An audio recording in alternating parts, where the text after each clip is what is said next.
Jeff Apter, let's talk about a book. And it's a book that you wrote all about Lee Gordon, potentially, I guess, the first of the Australian promoters, Australian in brackets, because he was actually an American. That's right. Well, he was here. He was here. Yeah, he came over in September 53 by chance. There's a lot of dumb luck involved in this guy's career. He'd had some experience as a promoter and an entrepreneur in the States. He was in Canada. He bumped into an Aussie. It's 1953. It's post-war. And they're just talking business, prospects. And this Australian said, go to Australia now. Go to Sydney in particular. It's absolutely ripe. What they need there is live entertainment.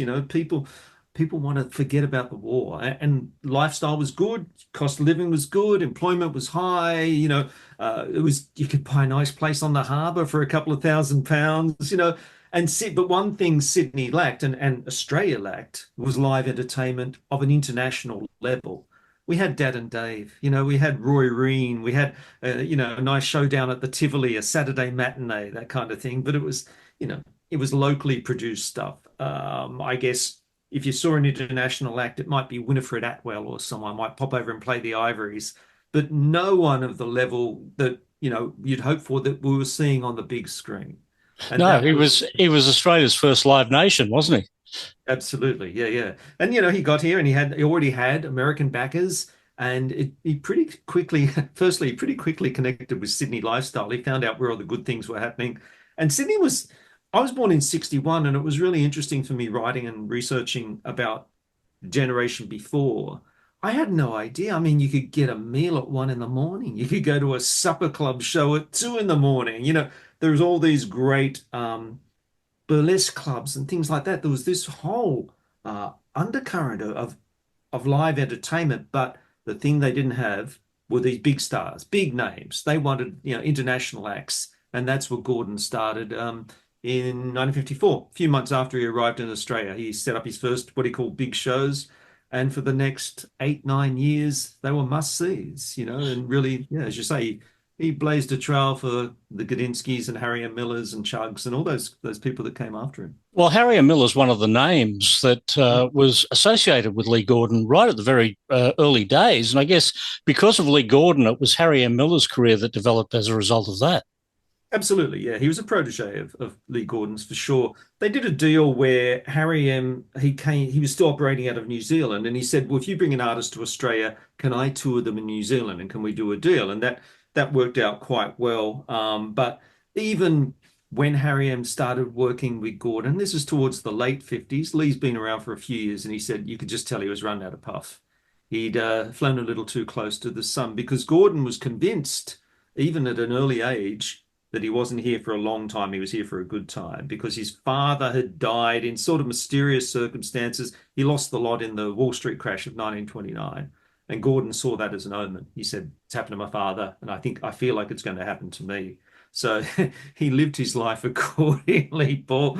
Some of the exploits that I recount in the book, just remarkable. I mean, the guy was a globetrotter. He was jet set. He was constantly in motion and spending the time, investing the type of money into these shows that no one could even imagine, in Australia in 1953, 54, 55. It was crazy. Yeah. It was also right place, right time, wasn't it? Because he arrived in Australia, he sets himself up at a penthouse on Sydney Harbour. He befriends Jack Davey, who was the big radio name at the time, Bob Rogers. He knew how to play the room. Yep, absolutely. He just slotted so easily, it seems, into Sydney lifestyle. Abe Saffron, who Stuart Cooper's written about, his book's coming out soon, was, he was the king of the cross. And Gordon got to know him and ultimately started to rely on him for backing, which was not such a good idea as it turned out. But, he knew where the action was. But he was also this kind of mercurial, enigmatic character, really quite interesting to write about, because he did very little press. I think he did one on-camera interview in his whole time here, a spot on Bandstand, very late in the piece. I did a couple of radio ads, did a couple of print interviews, but really that was it. He basically operated behind the scenes, let his big shows do the talking, and, knew that if he brought Frank Sinatra to town, that no one was really interested in talking to Lee Gordon. They were interested in talking Frank Sinatra. But yeah, a fascinating character, the kind of guy who would, if he wasn't in Sydney, he'd be playing baccarat with the exiled King Farouk of Egypt in Monaco, or hanging out at the sands waiting to see if Sammy Davis Jr. was going to lose his shirt. Things like that. Just yeah, as we said off mic, some of the exploits, even if you put them in a novel, people would say, "Oh, come on, that's ridiculous." That should be a fantasy book. Yeah. It's just some of the exploits were just so outrageous. But like I say, he was just a guy who was way ahead of his time, who lived very fast, and frankly left a big mess behind him too. Oh, When he yeah. was gone. Yeah. Yeah, Well, I think, yeah. if you go back to the very first tour that he did, Ella Fitzgerald and Buddy Rich, and Mm. lessons were learnt right at that point because I guess, with any promoter, the tour doesn't start until they land in Australia. And Yeah, that that's right. nearly didn't happen with Ella Fitzgerald, did it? That's right. She was there was some conflict. Most of those travelers at that time to come to Australia go LA, Hawaii, oh, sorry, Honolulu, and then on to Sydney. And she got to Honolulu and got put off the plane. And ultimately, she accused the airline of racism, which it probably was, sued them and won, but it meant she missed the first show. So it put a big, immediately, Gordon was in trouble. And the shows weren't that big a success. I think primarily because he sort of went uptown a little bit. He was a bit upmarket with that first tour. It was jazz essentially. And as it proved later on, Sydney and Australia didn't quite get their head around bills that were a bit more sophisticated. Ultimately, he went mass market mainstream, and that's really where he hit the jackpot, particularly with his second big show, which was Johnnie Ray. Johnnie Mm. Ray. Well, there was a lot of money being spent too. It was Ella Fitzgerald, I think, was £10,000 a week, and then Johnny Ray, £12,000. I went to the RBA calculator before this interview just to work out what that was. Do your And research on on that. this morning's figures, £12,000 in 1954 was $512,030.77. That's Yeah, a lot of money for back not a then. bad couple of weeks' work. That's a lot of Absolutely. money for now for any promoter. Yes. Well, the interesting thing too with Gordon is when he started out, there were these really prohibitive tax laws here, which meant, an international artist I think it couldn't take out of the country more than, I think it was like £750, which Frank Sinatra wouldn't get out of bed for that much. So what Gordon did very astutely, because he had some American backers, he set up all this sort of back channel operation so that while he would meet the maximum requirements here. Meanwhile, in America, he had a well stashed bank account, so he'd be paying American artists, their agents and managers in American dollars away from Australia, offshore payments essentially. So he was pretty astute in that way. He also hired a really good tax accountant, a guy called Alan Heffernan, who was when he met Gordon was a Sydney suburban tax accountant, but he became his 2IC at Big Show, and I think it's fair to say Alan's eyes were open very wide by the next 5 or 6 years. But he was down for the journey, and couldn't, I guess in some ways couldn't believe his luck, and in other ways he said towards the end of the assignment, Lee's word wasn't worth two bob, but but for a time there they were really the toast of Sydney. It was incredible, and when their shows hit the jackpot, they really hit the jackpot. Yeah, well, that Johnny Ray could have been a disaster, and the way he turned it around and did hit the jackpot, he printed up 5 million flyers and flew over Sydney, Melbourne, and Brisbane and dropped them. Imagine doing that today. Well, just the idea. Imagine doing it in 1954, and there were all these reports. So essentially, what happened? Ticket sales were slow. Lee's got a background. He worked in white goods and promotions in white goods.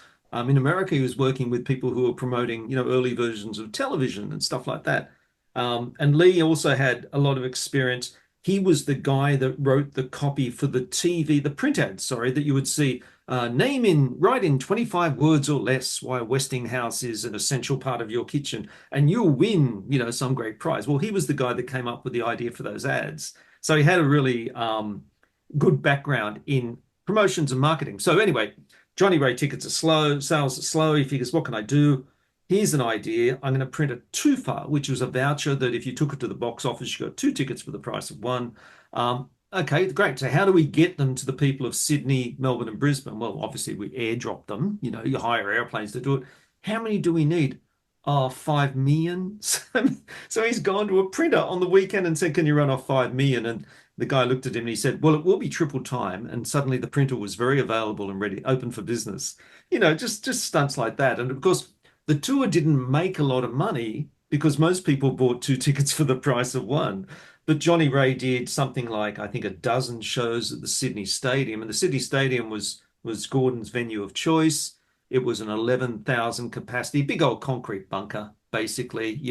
It was built, I think, in the early 20th century for a world heavyweight boxing championship, and they put a roof on the place, but it was, wooden slats. The revolving stage, which a lot of people grew to hate very much, and also there was no backstage. This place was really basic. So these stars that Gordon was bringing to Australia had to actually run through the crowd to get to the stage.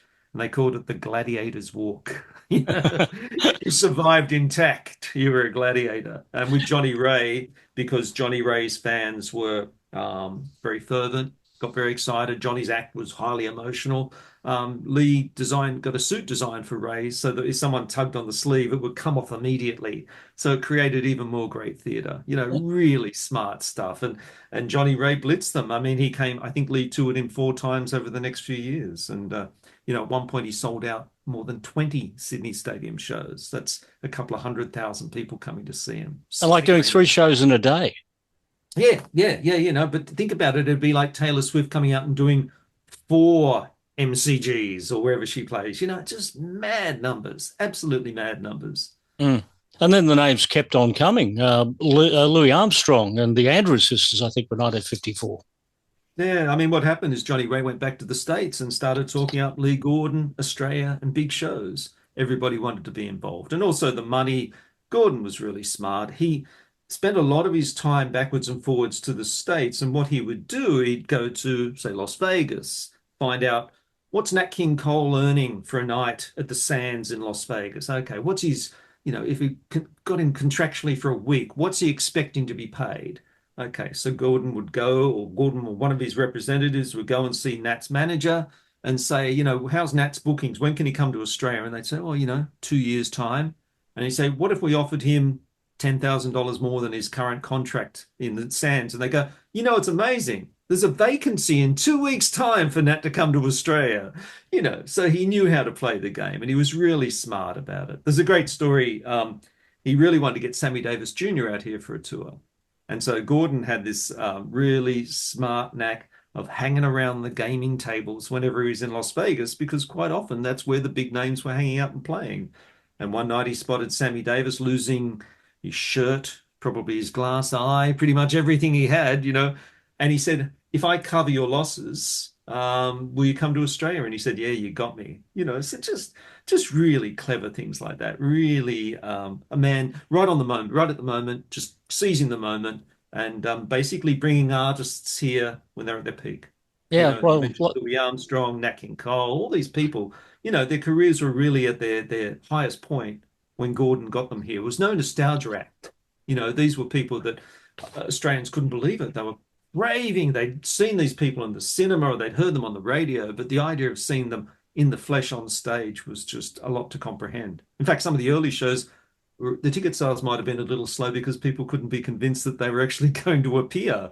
It wasn't until the curtains parted and there was Ella Fitzgerald or there was Johnnie Ray that people actually went, okay, this guy's doing what he's promised he would be doing. Or there was Frank Sinatra and the 2 albums in the Wee Small Hours and Songs for Swinging Lovers, 2 of the classic Sinatra albums, coincided with that very first Sinatra Australian tour. Exactly. It wasn't like mid-70s cranky Frank. This was is Pop Frank.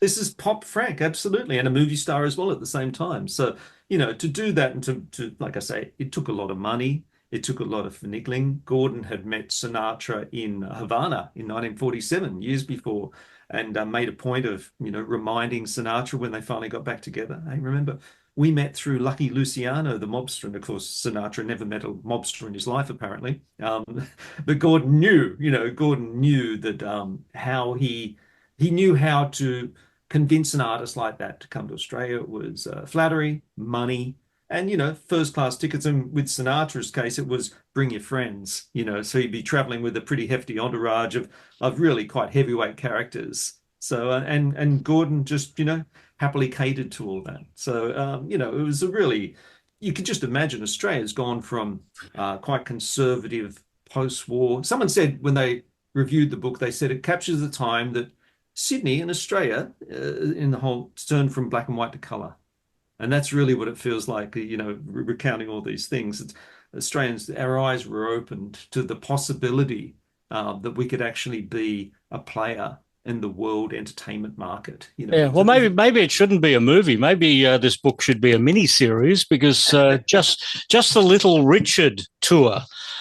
Just that in itself is an entire TV show just there, from Little Richard coming down to Australia. I think it was Gene Vincent missed the first few shows, so Johnny O'Keefe comes into that story and performs in Wollongong for the first time. Little Richard, somewhere along the line on that tour, decides that he doesn't want to do rock and roll anymore. He wants to throw it all away and hallelujah, I've found Jesus, and throws his jewelry off a train. While he's coming back from Newcastle. That is a TV show just there. It is. It really is. And there's Gordon. He's in the thick of all this, of course. He had to actually convince Richard to go back on stage and complete the tour. But I think by the last show of the tour, he was doing Bible readings on stage when people were really expecting him to sing Tutti Frutti and rip his shirt off. So, that he seemed to handle all this stuff for a guy who, as it turned out, this is Gordon I'm talking about, it turned out to be quite a fragile character with a very, a lot of psychological problems. He seemed to handle these things, at least in the early days, with, kind of steely resolve. He talked Little Richard into finishing the tour, even as he watched him, throw all his jewelry out the window of a train into the Hunter River as they went through Newcastle. He dealt with O'Keefe, and that's fascinating. The relationship between O'Keefe and Gordon is really interesting, because O'Keefe, really, by 54, 55, was still just an up-and-coming local rocker, but he was hanging around Lee Gordon's office, waiting for an opportunity. And that opportunity, as you said, came when, I think, was it Eddie Cochran or Gene Vincent? I think his band couldn't get here. Gordon needed a backing band for the tour. He knew that JOK had a backing band, the DJs, and he said, look, I need your band. And O'Keefe said, oh, you can have them, but you've got to take me too. And I've got to perform 3 songs. Gordon laughed him out of the room, but eventually was talked around. And of course, that led to that famous, what was the comment from JOK? You may hate me and you may throw things at me, but I know how you really feel because you love me. Eventually, he became not just a part of these big shows, but in fact, sort of a headliner. In fact, when Gordon brought out people like Sal Mineo and Fabian and even Ricky Nelson, they couldn't compete with O'Keefe.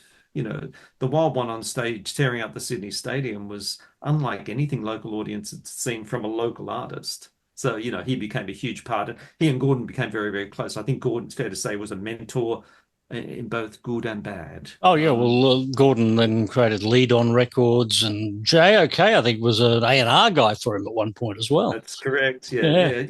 JOK was as big an opportunist as Lee Gordon. He saw, the potential by really getting in tight with this guy, what the potential was for him, but it was mutually beneficial. As I say, Gordon started to put JOK on almost all his bills because he knew he was a guaranteed bums on seats crowd puller, particularly in Sydney at the Sydney Stadium. He was a hero, and I think local crowds loved to watch JOK blow whatever big international artist it was right off the stage, which he did frequently, to the point where managers of international acts would say, we're not coming on after that guy. He's got to finish the show. There is no way my, sensitive artist who's got a TV show back in the States that he wants to maintain is going to be humiliated by this wild rocker from Sydney. So, it was a mutually beneficial relationship. But Gordon also introduced O'Keefe to a side of Sydney that he didn't know existed, and which, may not have worked to Johnny's benefit in the long run.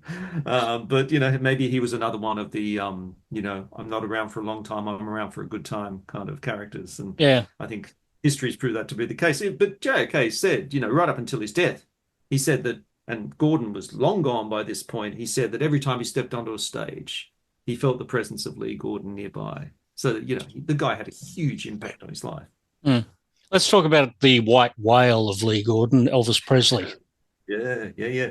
Well, I mean, it's the 1950s. What artist, think about it now, by 56, 57, Gordon's toured Sinatra, he's toured Nat King Cole, he's toured Bill Haley, Buddy Holly, so he's had both, I guess, more middle of the road artists to appeal to a slightly older audience, and he's tapped into the rock and roll market, and he's done fabulously well with all of it. But yeah, Elvis is the man he wants. Everybody wanted to have Elvis tour. Elvis, let me see, it's 56, 57. He's starting to make movies. His star couldn't be any bigger. Gordon met several times with Colonel Tom Parker, Elvis's manager, and I think they recognized something in each other, mutual hustlers, carpetbaggers, as history's proved, Parker being the biggest carpetbagger of all. And there's at least one meeting I recall in the book. I think it was in Hawaii. Gordon would go in. He came into a meeting with a briefcase full of cash, of course. And the meeting was basically designed to first introduce himself and secondly convince the colonel that Lee Gordon was the guy to bring Elvis to Australia. And Gordon he didn't have an appointment, but he just hung around until the point where where Parker said, "Oh, who's that guy outside? Just bring him in." And the first question he said to him, "What's in the briefcase?" And Lee was slowly sliding the briefcase towards the colonel under the table. And he just looked at him and said, "I don't know what you're talking about. What briefcase?" These guys recognized fellow hustlers. But as it turned out, and, the colonel made lots of promises and he happily took several briefcases full of cash. And Lee got to promote a few Elvis shows in America. But what we didn't know, of course, was that the colonel was never going to let Elvis tour outside of America because of his own situation, Mm. which, He was an illegal alien.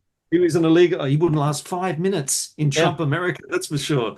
So, he wasn't going to let his boy, Elvis, out of the country. In fact, the only time he really did was when he went and served Uncle Sam in Germany. There, So, there, there were 5 shows in Canada. Canada, And yeah. and Colonel Tom stayed at the border. He stayed in Seattle or he stayed in Buffalo, New York. With a Didn't pair of cross the border. binoculars, Yeah. probably. Ringing his boy every 20 minutes to make sure he was okay. Yeah. So, essentially, it wasn't because Elvis didn't want to come to Australia. And I'm sure he did. And, Gordon invested hundreds of thousands of dollars trying to make these tours happen, but it never did. And it was purely because of the colonel, not because of the king. So, Yeah. yeah, you're right. It was his white whale. Yeah, there's so many other stories. Lenny Bruce was a promotional disaster. Liberace is an entire story into itself. We're not going to get into all the stories because we want people to go and read the book. Bob Hope touring Australia, Abbott and Costello touring Australia. These were all Lee Gordon tours. But, it became a short story. 1963, he passed away. Yeah. What had happened, he had a lot of dependency. His 2IC basically said if there was some illicit substances going around, or even if there were medical experiments happening, Lee was there in a heartbeat. So he was the guy who, he drank a couple of bottles of brandy a day. He'd openly smoked dope in all these Sydney venues run by Abe Saffron. He was a guy who gave life a really hard nudge. What happened is he developed an addiction. He got caught forging a prescription for a painkiller. It was a minor thing. He got arrested, he got released, and he jumped bail because he ran out of his backers in America had left him. He'd done some deals with Abe Saffron to promote shows that didn't go well.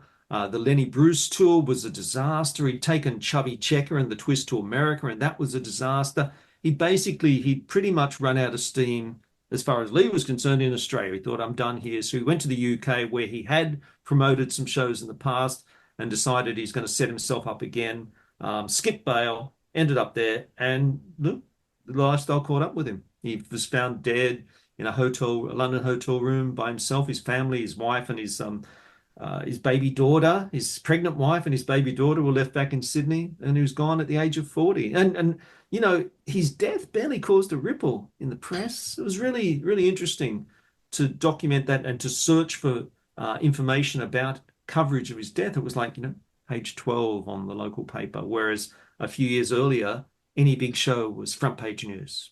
So his decline and demise was pretty rapid and really quite tragic in a lot of ways. And as I say, he left behind a very young family too, and I would imagine, although I couldn't quite prove it, but I imagine a fair few debts as well. But the impact that he had in those heyday, which I guess 54 to 62, is undeniable. And every big promoter that's emerged in his wake, and they're all the people we referred to, Harry M. Miller, Gadinsky, Chug, and so on, have all said, no Lee Gordon, no Australian entertainment industry. We wouldn't be doing what we're doing without the trail that he blazed in the 50s. So the guy's legacy was huge, was immense. Yeah. So 9 years is basically the story. As Neil Young says, it's better to burn out than it is to rust.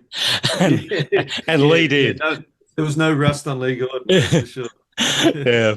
Jeff, it's a great book. I urge everybody who wants to learn anything about the early days of Australian music and the touring industry down here. This is the book. Like I said, didn't get to all the stories because we're leaving it up to people to go and read, about Liberace, about Bob Hope, about Abbott and Costello. There's so much more in there. But great to talk to you here at Noise 11.